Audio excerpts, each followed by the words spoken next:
साहेब, आता आधीचा प्रश्न तुमचा हा होता की तुम्हाला कुठलाही राजकीय वारसा नाही, परंतु मला असं वाटते बघा की समाजसेवेचा जो वसा आहे ना, तो तुम्हाला स्वतः घ्यावा लागतो. जो कोणी लोकप्रतिनिधी असेल, हे वारसा हक्काने किंवा कोणाच्या वरदहस्त्याने चालवण्यासाठी मुळात ही लोकशाही नाही.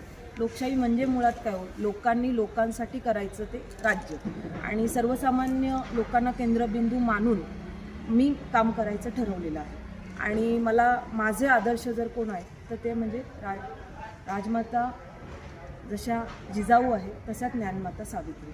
कारण मी त्यांना बघून का प्रेरणा घेते, पहिलं मला तुम्हाला सांगावं वाटतं. कारण बघा, तत्कालीन जी समाजव्यवस्था होती ती झुगारून देऊन त्यांनी काम केलेलं आहे.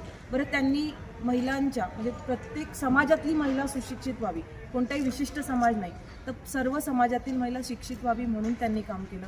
अनेक म्हणजे ज्या गरोदर माता होत्या त्यांना समजा डिलेवरीनंतर अनेक मुलांना मुलगी जर झाली विशेषतः तर तिला सोडून दिलं जायचं पूर्वीच्या काळात. तर त्यांचं बालगृह स्थापनेसाठी सावित्रीबाईंनी पुढाकार घेतला.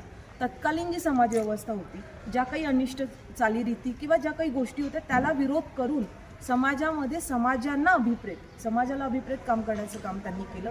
आणि म्हणून मला वाटतं की एक मी त्या सावित्रीची लेक आहे. एक स्त्री असून एक महिला शिक्षण जो पाया आहे, सावित्री म्हटल्यानंतर महिला शिक्षण, मी एक उच्च शिक्षित उमेदवार आहे. मला असं वाटतं की पुढचा जो समाज आहे किंवा तो युवा शक्ती फार मोठी आहे आणि ही युवा शक्ती एका वेगळ्या दिशेने, एका योग्य दिशेने जाणं गरजेचं आहे. आणि जर योग्य दिशेने वाटचाल जर युवा शक्तीची किंवा आपल्या देशाची, भारत देशाची जर हवी असेल तर सक्षम लोकप्रतिनिधी गरजेचे आहेत. अनेक वेळा बघा आपण प्रशासनावर बोलतो, परंतु मला असं वाटतं प्रशासनाला बोलत असताना प्रशासन चालवण्याची जबाबदारी देखील वरती लोकप्रतिनिधींचीच असते.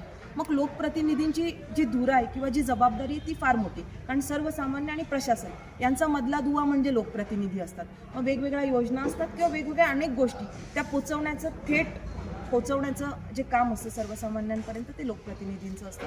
आणि लोकप्रतिनिधी जर पुरेसा सज्ञान नसेल तर ह्या गोष्टी देखील तितक्याच ताकदीने सर्वसामान्यांपर्यंत जातात. आणि जो आपल्याला एक सक्षम भारत देश करायचा आहे तर मला वाटतं त्याच्यासाठी याची नक्कीच मदत होते.